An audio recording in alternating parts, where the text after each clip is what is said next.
చదువుతున్నాను మీరు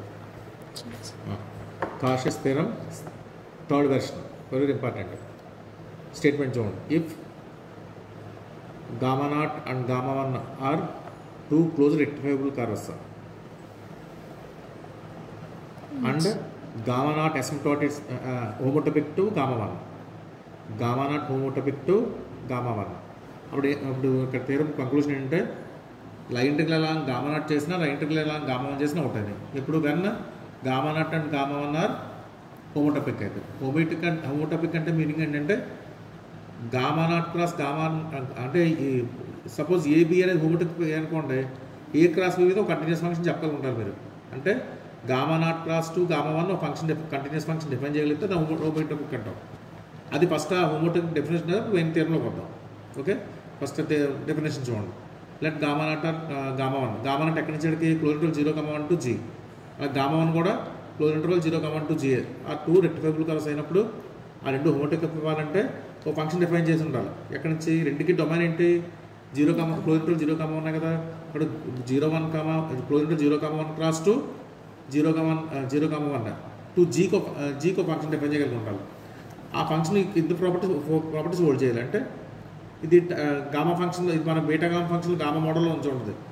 ఇంతనా టీ అని రాస్తుంది, టీ పెట్టుకోండి. క్యాపిటల్ టీ ఆఫ్ S,0 ఎంత అవ్వాలి, గామా నాట్ ఆఫ్ S అవ్వాలి. అంటే T0 అవుతుంటే గామా నాట్, T1 అవుతుంటే గామా 1.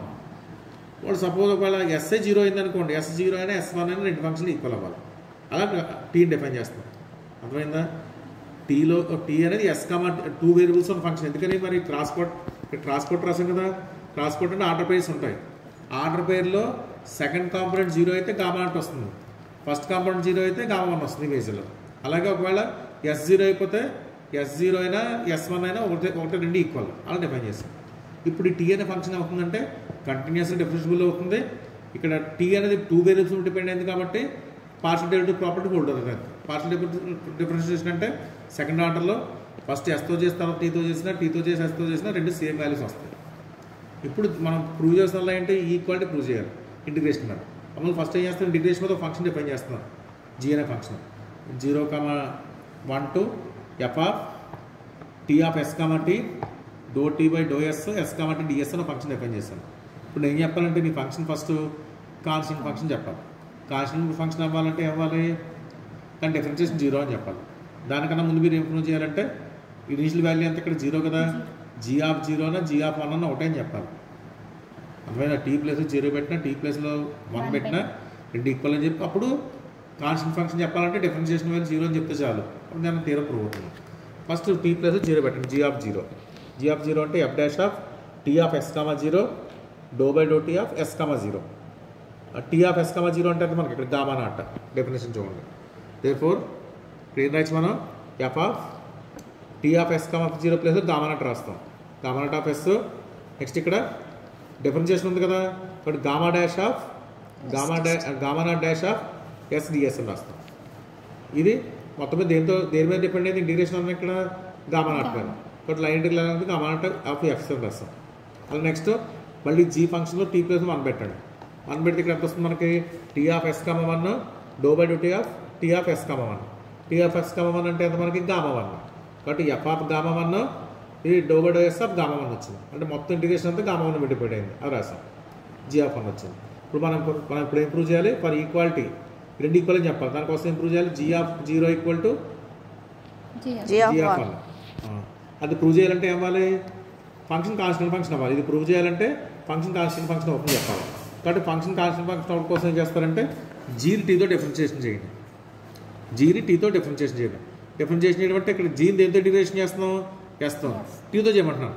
టీ చేయమంటే ఇక్కడ ఇప్పుడు మనం ఏం చేయాలి, డిఫరెన్షియల్ అప్లై చేయాలి. డిఫరెన్షియల్ అంటే ఫస్ట్ ఎఫ్ రెట్ పెట్టి ఈ ఫంక్షన్ చేయాలి, నెక్స్ట్ ఈ ఫంక్షన్ అట్టు పెట్టి F1 చేయాలి, అంతే కదా. అలా రాస్తున్నాం. అంటే ఫస్ట్ F1 చేశాను, f dash of t of S, t రాసి మళ్ళీ దేంతో డిఫరెన్షియేషన్ F1 దేంతో డిఫరెన్షియేషన్ చేసి టీతో చేస్తాం కదా. బట్ దీంట్లో టీ ఉంది కాబట్టి టీని కూడా డిఫరెన్షియేషన్ చేయాలి టీతో. Do t by do t రాస్తాం. డో టీ బై డో శాస్ట్రీగా వచ్చేస్తుంది, do t by dot small t వచ్చింది. ఈ F1 చేస్తాం. అర్థమైంది. నెక్స్ట్ ఏం చేయాలి, ఇప్పుడు f of t of s కాబట్టి అలా do t by do s అలా అట్టు పెట్టేయాలి. అట్టు పెట్టి ఏం చేయాలి మనం ఇప్పుడు అంటే దీన్ని అట్టు పెట్టి f of t of s కాబట్టి అట్టు పెట్టి ఈ డో టీ డో ఎస్ చేయాలి. ఇప్పుడు differentiation do t by do s అంటే టీ అనేది ఎస్లో టీలో ఫంక్షన్ కదా. సో టీని ఎస్తో చేసి మళ్ళీ టీని దేంతో చేయాలి, టీతో చేయాలి. ఇక్కడ రాసాం. అర్థమైందా? టీని టీ క్యాపిటల్ టీని టీతో చేస్తాం. అర్థమైందా? ఆల్రెడీ ఎస్తో చేస్తాం, టీతో చేస్తాం. అర్థమైందా? ఫస్ట్ ఇక్కడ చెప్పింది ఎఫ్ని చేసినప్పుడు ఎఫ్ డాష్ రాసాం, లోపల ఫంక్షన్ యాసిడ్ రాసేస్తాం. ఈ ఫంక్షన్కు 2 వేరియబుల్స్ ఉన్నాయి కాబట్టి మనం ఏం చేయాలి, పక్కన do t by do t కూడా రాయాలి, టీతో డిఫరెన్షియేషన్ కాబట్టి. నెక్స్ట్ ఇక్కడ ఎఫ్ అట్టే పెట్టేస్తాం. నెక్స్ట్ ఏముంది మన ఇక్కడ do t by do s ఉంది, దాన్ని చేయాలి. అంటే ఎంత వస్తుంది, do square t by do t do s అవుతుంది. అంతే కదా. దీన్ని డిఫరెన్షియేషన్ చేస్తాం. Do square t by already do s ఉంది, డో ఎస్కు డో టీ యాడ్ అవుతుంది మనకి. అర్థమైందా? ఫస్ట్ ఎఫ్ అట్టు పెట్టి ఎఫ్ని చేసాం, అంతే కదా. ఎఫ్ని చేసాం, ఈ డెరివేటివ్ అట్టు పెట్టిస్తాం. ఇప్పుడు ఎఫ్ని అట్టు పెట్టేసి పక్క డెరివేటివ్ పక్క డెరివేటివ్ ఆల్రెడీ మనం దేంతో చేస్తుంది, ఇక్కడ ఎస్తో చేస్తుంది, మళ్ళీ దాన్ని టీతో చేయమంటున్నాం. కాబట్టి do square t by do s do t అని రాయాలి. అర్థమైందా?